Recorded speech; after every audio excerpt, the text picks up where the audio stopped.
Next concept is gift. Gift given by employer. Whenever gift comes in our mind, okay, students who have studied the income tax, they always think about income from other sources, and they always say gift up to 50,000 not taxable. Okay, gift up to 50,000 not taxable, after 50,000 fully taxable.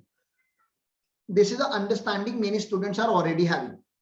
But gift from employer is different. The chargeability of gift from employer is not in IFRS chapter. You should not think about IFRS. The chargeability of gift from employer is there in IFS chapter only, income from salary only.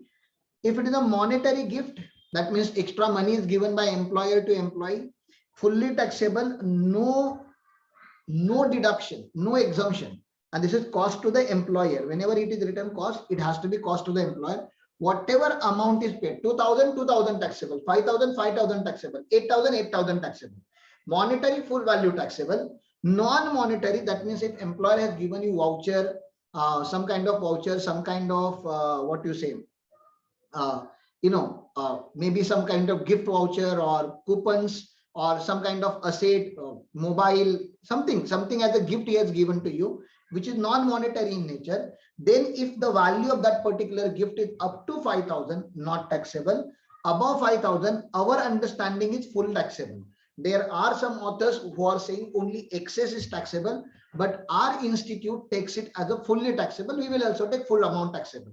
So gift of 4,500 not taxable, but gift of 7,500, whole 7,500 will become taxable. Okay, whatever institute does, we have to follow.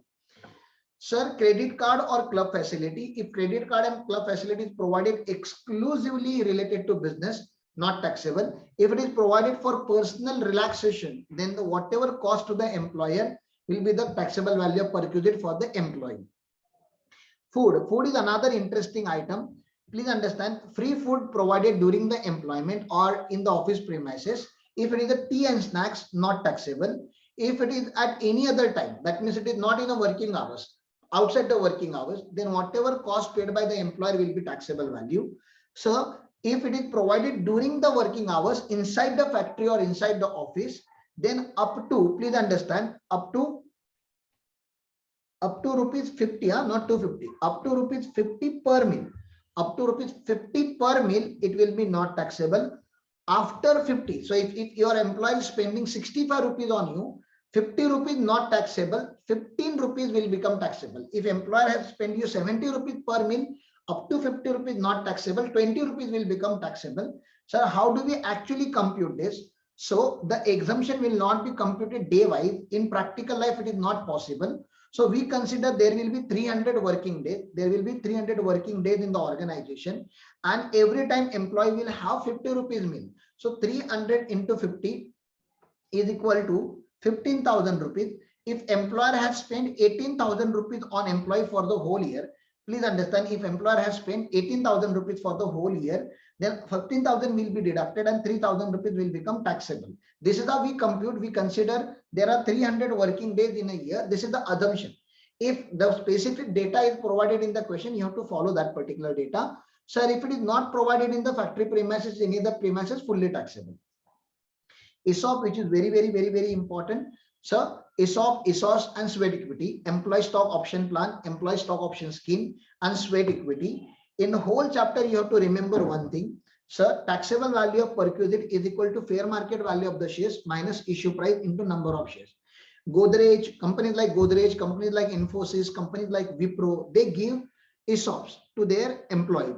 So why ESOP is given to the employee? Because when ESOP is given, employee becomes shareholder, and when he becomes shareholder, he develops that feeling of ownership toward the company, that I also own the company. Obviously, the efficiency goes up. So many things are there. So ESOP is always beneficial. So why does it called employee stock option plan? Because according to SEBI guidelines, none of the organization can make it compulsory to exercise the share. You cannot force your employee to buy your shares. You can give them the option. If they like the option, they may buy it, they may not buy it. Okay. Next one, next concept according to ESOP. Second concept according to ESOP is, ESOP might be issued if company is having 1,000 rupees as a fair market value. Company may give you ESOP at 200 rupees. So for you, beneficial value is 800 rupees. So this 800 rupees is taxable. Answer is yes. Believe me, you have not received 800 rupees in your bank account today. 800 rupees was not credited to your bank account, but still it is taxable, because something which is worth 1000 rupees, you got it at 200 rupees. Something which is worth 1000 rupees, you have paid only 200 rupees for it. So whatever money you did not pay, or whatever concession you got from your employer, that much amount is taxable in the year of allotment. In the year of allotment, taxable year is year of allotment. Please understand. In the year of allotment, this particular shares or this particular ESOP becomes taxable normally. Okay.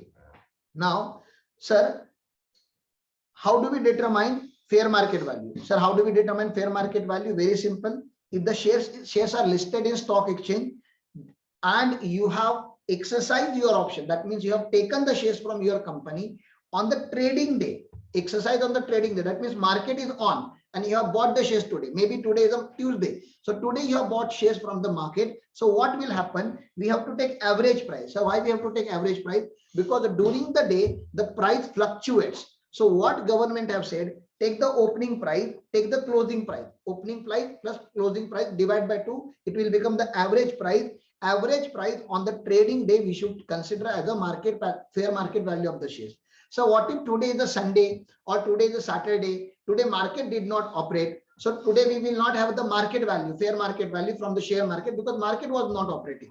So they are saying, okay, on the non-trading day, if you have exercised on the non-trading day, then take the closing price, which is the most relevant price, closing price of the previous trading day. Please understand, closing price on preceding previous trading day, whatever was the last trading day. If Friday was the bank holiday, then Thursday. Please understand, last trading day's closing price. If it is exercised on the trading day, that means market is on, you have to take average price. If it is exercised on the non-trading day, market was closed, then you have to take closing price of the last trading day. I'm not saying yesterday, I'm saying last trading day, whenever market was operating. Sir, what if shares are unlisted? If shares are unlisted, then value should be determined by merchant banker as on date of exercising the option. Sir, but every day who will go and do the valuation of the unlisted company? So they are saying, okay, once valuation certificate is available with you, that valuation certificate is valid for 180 days. So anybody who is exercising within 180 days, that same value will be applicable to that particular person. Okay, so in our batch there are 30 students. So some students may buy shares on the day 1, some students will buy day 2, day 5, day 8, day 10, day 15, day 18, day 34, day 54. Within 180 days from the valuation date, you can buy the shares and you don't have to revise the value. What if somebody is buying shares after 180 days, sir? Then new valuation certificate has to be done. The problem here is the valuer will charge sometime 1 lakh rupees, 5 lakh rupees. So valuation fees by merchant bankers is very high. So in that case, the fair market value, they are just asking you to consider it for 180 days. Nobody should go and do the valuation again and again. So that concession is given. This 180 days is important from the multiple choice question side. Okay. Sir, what if my shares are listed on BSE as well as NSE? Okay. My shares are listed on 2 stock exchanges, Bombay Stock Exchange as well as National Stock Exchange. Then what should I do, sir? If shares are listed on the both stock exchange, then you should follow that stock exchange where the highest volume was recorded. So what do you mean by highest volume? Highest volume means highest quantity of the trading. More quantity traded, that market represents your share. So on BSE, say for example, 50 lakh shares were traded, and on NSE, 80 lakh shares were traded. So you should follow 80 lakh shares market, that is NSE. Okay, National Stock Exchange. Sir, year of tax is equal to, please understand, in which year you have to pay the tax. Sir, year of tax you have to pay in that previous year when option was exercised by the employee. That is the previous year in which you are liable to pay tax. Please understand, tax on perquisite of the specified security and sweat equity shares is required to be paid in the year of exercising the option. This is normally. This much law was there till last year. You people have learned this. Now, this is something amended by Finance Act 2020. This is very, very important. Now, you know the concept of eligible startup. So, sir, what do you mean by eligible startup? Eligible startup means a company with a turnover, please understand, company with a turnover up to 100 crore. Companies whose turnover is less than 100 crore, company which has been recently incorporated, okay, up to 31st March 2023, they have given the time. Company which is having the certificate from IMBC, this kind of conditions are there in section 80 ISC. That we will learn in conditions, we will learn in 80 ISC. You are engaged in an innovative business. Now, eligible startup means, please understand, my dear friend, the startup concept is very, very important for development of India. Many youngsters, they are not ready to do the job. They are not interested into job, or even if they are on the job, they are always thinking something they wanted to do at their own. So many small organization has come into market, many small organization. It can be tech-based company, non-tech based company, some delivery company, even courier services. Something new they are trying to do. They are trying to bring some startup in the industry. So government is obviously encouraging youngsters to bring the startup idea. So whenever these people are working in corporate, they are earning 15 to 18 lakh rupees per annum. Now, startup may not have the capacity to pay you the same salary. If you are joining or if you are starting the startup, obviously that organization will not be able to pay you 15 to 18 lakh rupees per annum salary to 20 lakh rupees per annum salary, 30 lakh rupees per annum salary. This kind of salary, these people usually derive in corporates. They are resigning their job and they are starting a startup. So this organization, a private limited company, will compensate them by issuing a ESOP. Okay. So each employee will get 50 lakh rupees ESOP. Understand? 50 lakh rupees worth ESOP they have given. You will get the 50 lakh rupees worth share, but you have to work for the organization minimum 5 years or minimum 10 years, some contract will happen between organization and the employee. Now, today, these people are getting ESOP worth rupees 50 lakh each. And if you ask them to pay tax on 50 lakh rupees, they are not having cash in their hand, because in startup, they have given you shares. Please understand. In startup, they have given you shares. They have not given you money, and you have not sold this particular shares, and you have already resigned your job. You are already struggling with the money. So government don't want to kill you with a tax burden. So only for eligible startup, government is postponing the tax liability. This is nothing but postponement of tax liability. Please understand. Tax liability is postponed to which year, sir? To event date. I always call this as an event date. Okay. Tax liability is postponed to event date, and event date can be one of the 3 dates. Event date can be one of the 3 dates. That is after expiry of the 48th month. That means government is providing you 48 months time. Please understand. 48 months time to earn the cash, and then you can pay the tax. Or if this employee is selling the shares within that 48 month, then that sale date. Or if this employee ceases to be the employee of the employer, that means he's resigned the organization. One of the earlier case, whichever is earlier. So 3 dates you have to remember, very, very important. 40th month from the end of the relevant assessment year in which this exercising has happened. Okay. Or sale of such security, or date of resignation. Please understand, year of resignation. Year of sale, 48th month from the end of the relevant assessment year. Year of sale or year of resignation, whichever is earlier, is the event date, and you have to pay tax in the event date. We will discuss more about this whenever we go to the startup concept 80 ISC, and whenever we do the TDS concept 192. Okay, in 192 we are going to discuss this in little bit detail. Okay. So, however, where such shares and securities are allotted by the current employer being an eligible startup referred under section 80 ISC, the perquisite is taxable in the year in which this expiry of 8 year happens, or such sale of such security, and assessee ceases to be an employee of the organization. Next one is tour and travel. Tour and travel is not that important. Only LTC is more important. That is given for, LTC concept is given only for specified employee. If tour is official in nature, not taxable. If it is personal in nature, obviously whatever is the cost to the employer will be fully taxable. If free travel ticket is given by the employer to the employee, and if the employee belongs to airline and railway industry, then that is not taxable. Any other industry, then whatever fare charge to the other passengers, fair market value or fare change, you can fare charges, that amount will be taxable. Sir, obligation of employee paid by employer, any random obligation. I have taken loan from my friend, my employer is repaying that particular loan. Any obligation of the employee paid by the employer should be taxable in the hands of the employee, and whatever amount was paid by the employer will become taxable minus amount recovered from the employee. Okay, minus amount Okay, amount recorded by the employer, that was right. Any cost to the employer minus amount recorded by the employer will be subtracted. Net amount will be taxable. So if my employer has incurred 2 lakh rupees expenditure for me, okay, but he has deducted 80,000 rupees from my salary, so the net amount will be 1,20,000. That 1,20,000 will become taxable in my hand. Now perquisites which are taxable only to the specified employee, these 6 perquisites we have to discuss. Some servant facility may be provided by the employer. Some servant may be provided at my home. What type of servant, sir? It can be a security guard, it can be a gardener, it can be a cook, it can be a, what you say, maid, whatever type of servant are provided by the employer. Their salary is paid by my employer. Servant are working in my home, but salary of those servants are paid by my employer. Whatever salary is paid by the employer, cost taken by the employer, that much amount will become taxable in my hand. Very simple. Sir, my bill, my utility bills, gas bill, water bill, electricity bill, my utility bills are paid by the employer. Whatever amounts are paid by the employer, whatever invoice amounts are paid by the employer, that is my perquisite value. Sir, but if I'm a Tata Power employee and Tata Power employee is giving free electricity to Tata employees, obviously the bill will not be raised. Here, the invoice amount was taxable. If it was provided by outsider, then there will be invoice.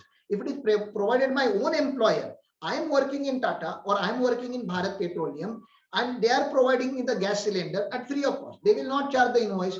So because there won't be invoicing here, we are saying, okay, then take the basis of manufacturing cost per unit. And better you people are cost accountant, you know how to compute manufacturing cost per unit by preparing the cost sheet. Manufacturing cost per unit multiplied by number of units consumed by employee. Number of units consumed by employee. That much particular amount will be taxable in the hands of employee. There are certain minor corrections, spelling errors. I hope you people are rectifying it simultaneously. Next one is education facility. Sir, education facility provided by employer to the employee is not taxable, never taxable. Because whenever employer provide education facility to employee, it is always considered as a part of training. Okay. And the training is required for performing his duty. So it is officially in nature and therefore not taxable. Sir, if it is provided to any other family member of the employee, then definitely it is taxable. Whatever cost incurred by the employer will be taxable. Now, sometimes what happens, many organizations like JSW Steel, like Tata Steel, Tata Steel, they are having factories outside the city. And because they are having factories outside the city, they nearby factory, they also provide residential facility to their employees. Not only they provide residential facility to their employees, they also provide school facility to their children. Okay. So within the same premises, they are providing residential facility, factories also there, and they're also providing school facility to their children so that they can come and stay there with the employer. So the intention of employer is many people should join the organization and they should stay in the same premises, and same premises should provide them all the relevant facilities. If that is the case, please understand, if children of the employee are studying in the school owned or controlled by the employer, very important wording. If children of employee are studying in the school owned and controlled by the employer, and the cost of education per month is 1,000 rupees per month per child, 1,000 rupees per month per child, then not taxable. If cost is 1,200, say for example, that is more than 1,000 rupees per month per child, fully taxable. Sir, but only 200 should become taxable. No, fully taxable. It was decided in the case law of Punjab and Haryana High Court in the case of Delhi Public School. In the case of Delhi Public School, it was decided when it is more than 1,000 rupees cost, full amount will become taxable. Sir, if provided any other cost, any other school, then it is cost to the employer will be taxable perquisite. So this is also little important, you should remember. Nowadays, medical facility is one of the most important discussion which is happening. If medical facilities are provided in India, then 3 hospitals are exempt. Please understand, 3 hospitals are exempt: employers hospital, government hospital, and recognized hospital. Government hospital, you people already know, there are many government hospitals located in Mumbai.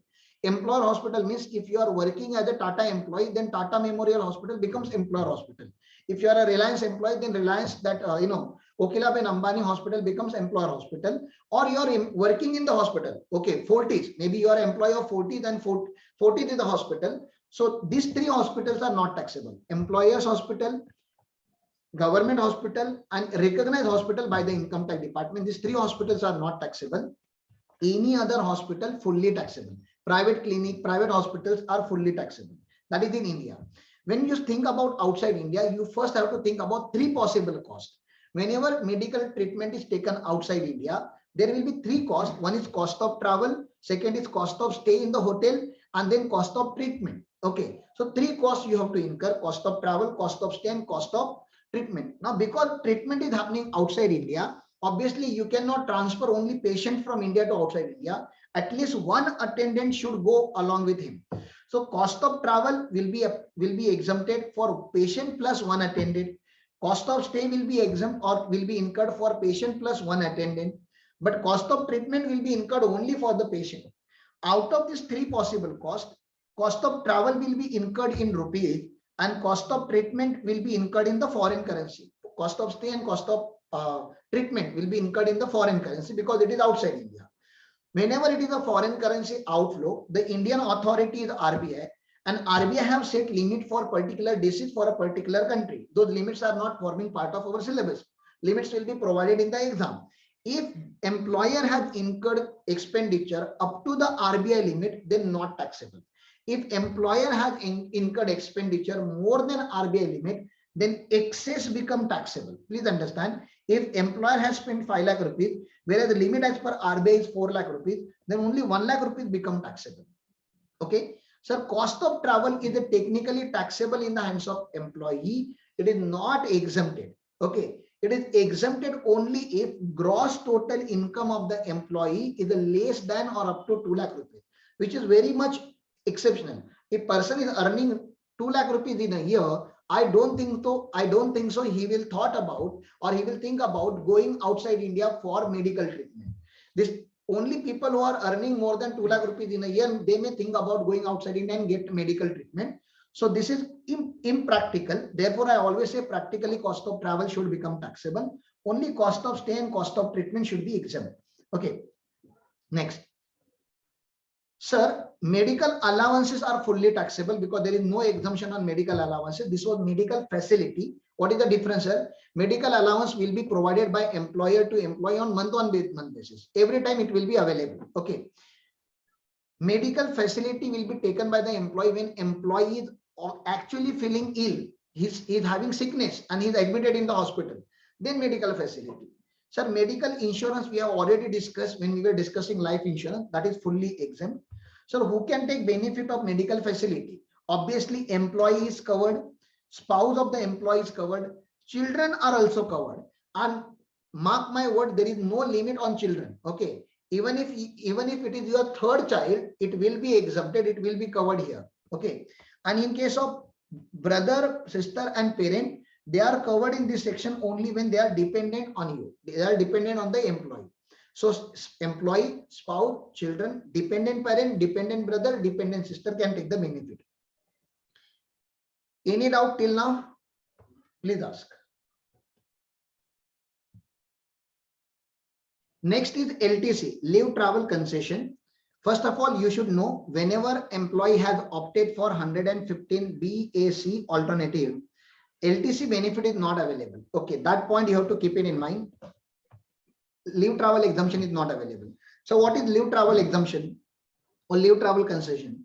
It is very important to balance work and life. Okay, work and life. Therefore, what employer does usually to the top-notch employees, he will always give some free tickets. Only tickets will be provided by the employer. Balance accommodation cost or exploration cost or whatever activity you will do there, that has to be borne by the employee. Only ticket will be provided by the employer. Holiday ticket that you can take your family on particular holiday of 5 days, 8 days, whatever scheme that your company is providing to you. So how do we compute exemption? Exemption is computed in this manner: amount received from employer, amount spent by the employee, and income tax limit, whichever is lower. Okay, very simple. Now what about income tax limit, sir? If journey is performed by air, if you have gone by the air, then they say, sir, we have to take airfare, ticket air cost of economic class. I'm not saying your employer should give you economic class. We are talking about exemption. We are talking about income tax limit. Okay. airfare of economic class of a shortest possible route, that we will consider as a base for exemption. So what if you have traveled by car, railway, vessel, any other mode? So you have traveled by any other mode, then obviously this particular clause is not applicable.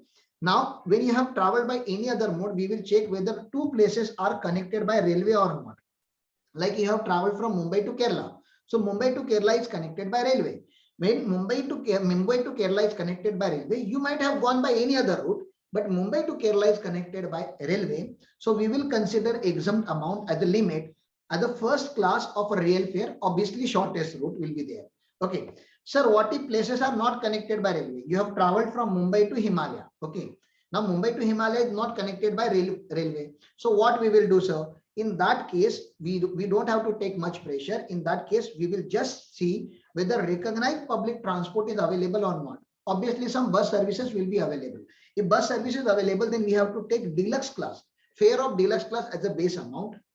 Then, sir, what if I have traveled to such a place where railway is also not available? This recognized public transport is also not available. I went on some forest exploration. Then you have to consider a distance that you have traveled, and if that much distance you would have traveled by the railway, you did not travel by railway, we have to assume, we have to deem, if you have traveled approximately 500 kilometer, if 500 kilometer was traveled by the railway, then how much fare you would have paid?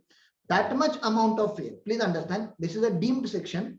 Exempt amount will be rail fare of the first AC class for the similar distance. Okay, not exact, for the similar distance.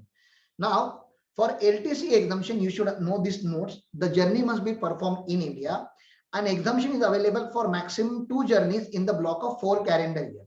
So that is also some additional note that you should remember. So who can travel with you? Obviously, employee can travel, spouse of employee can travel, children can travel, but maximum 2. And here there is a twist in 2. Okay, and dependent parent, dependent brother, dependent sister can travel. Now, please understand, when you have done your family planning, you thought you will produce only 2 child. Okay, first child, and then you will produce 1 backup child also. Backup child is needed in nowadays because we don't know whether this particular child will perform good in life or not, whether he will look after you or not. You know your own production system, right? So you always need a backup child. Therefore, in India, we say hum do hamare do, because it's not hum do hamara ek. We know that one person will be useless. You can check in your family. No, if you are useful, then other person is useless. You can just check, cross check. Yeah, it's very rare to find both the products are which are useful in the life. From the parents angle, okay. So parents always need the backup child, but unfortunately or fortunately, when you have given the second attempt, first attempt you got the first child. Okay, when you gave the second attempt, you got buy one get one offer. Okay, buy one get one offer means control C, control V, sir. You got the twins. Okay, now it was obviously beyond your control. You had planning only for 2 children, but God has given you 3 children. Now government is saying any multiple number of birth which has taken place after the first child will be considered as a 1. Please understand, multiple birth taken place after the first child should be considered as a 1. So though we are having 3 children here, we will count them as a 2 only. Sir, what if it was the reverse, vice versa? First attempt only I got 2 children. Then should I go for another attempt? Definitely not. You should not go for another attempt. And if you have gone for another attempt and have successfully produced the 3rd child, we will count 3 here, because you already have 2. You were not supposed to produce 3rd one. If you have produced 3rd one, no problem. No problem with income tax department. The exemption will be provided only in respect of maximum 2 children. Okay, this twist is available only in LTC, not under any other provision of income tax law. Okay, so exclusively you have to think about this concept here itself. The next concept is motor car, which is quite a big concept. It will take a time. So let me take your queries if you have any.